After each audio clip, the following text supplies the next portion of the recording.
When I'm home and I go to the art store, it's so hard for me to get the bravery to pick out a new color. It's ridiculous, but I don't know about it. It's this new character.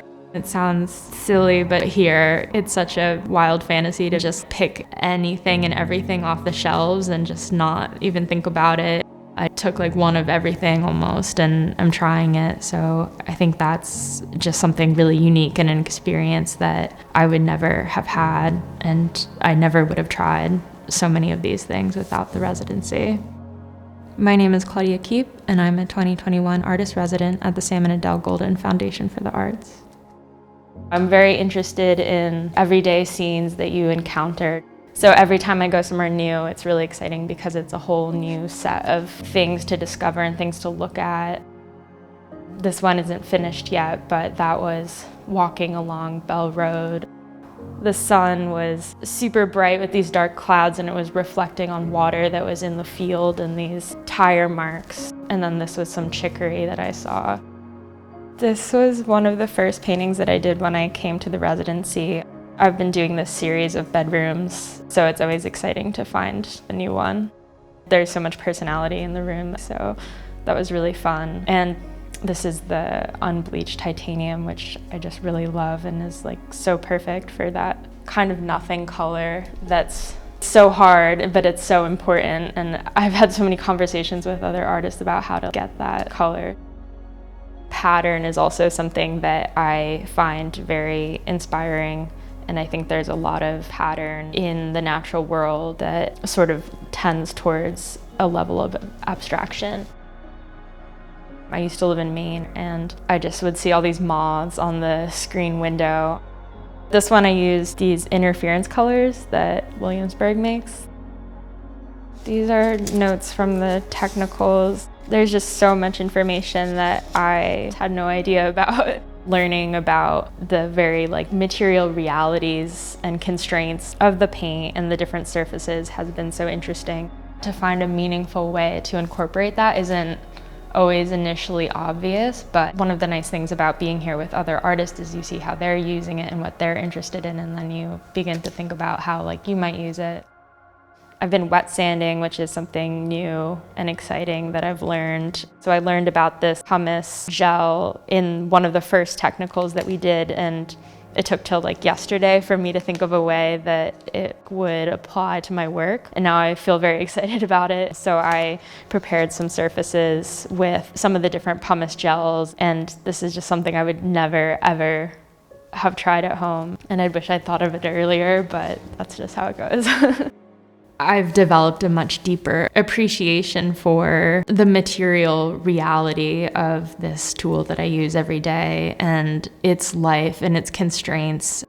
I've just learned there's so much going on in a painting. One of the technicians was telling us about the chemistry that occurs after a painting has been painted, and the ions are binding and creating this surface, and that's just something I never thought about, and it's just amazing that all this stuff is happening. It's not just idea and imagery, it's a physical object and it's a thing that has a life. That's been reinforced here. I live in Canada, but I grew up in China. So I feel like my diaspora experience is being constantly looking for how to defining a space as a home.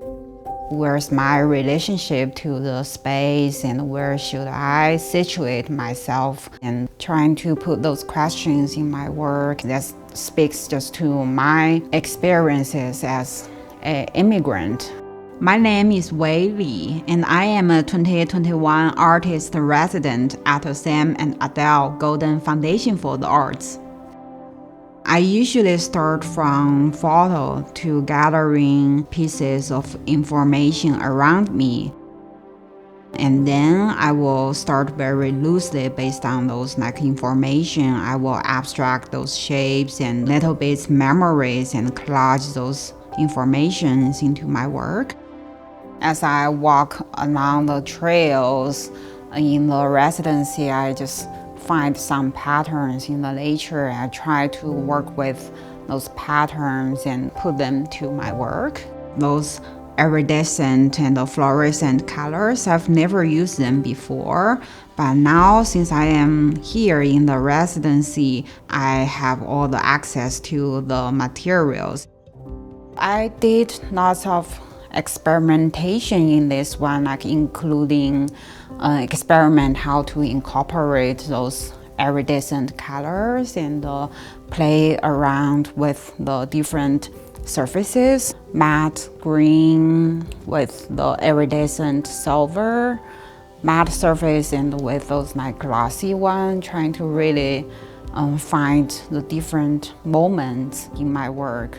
Yeah, this is glass beads over iridescent colors, so the lights can really reflecting out from the surface. You can get those like glittering moment. This is my beautiful, very valuable color charts. I think I will take them back with me. And later on, if I'm looking for any colors, I can just look at those charts because it's made by me, and I can still feel the way I'm mixing them. I can tell the differences, the subtleties. So yeah, I just love those charts and they say so much to me. As a reference for me, those gel and the medium plate, I can just look at them to see if there's anything I can do with them or mixing any paint with them. So those are very helpful like reference. The most memorable part about this experience is like I can be in these quiet spaces and only think about and talking about paintings and surrounded by painters and artists, paint makers, and we're just talking about art and art making every day. When I wake up the day, I only need to think about is to go upstairs and to make my painting, and when I'm done for the day, I just go to bed.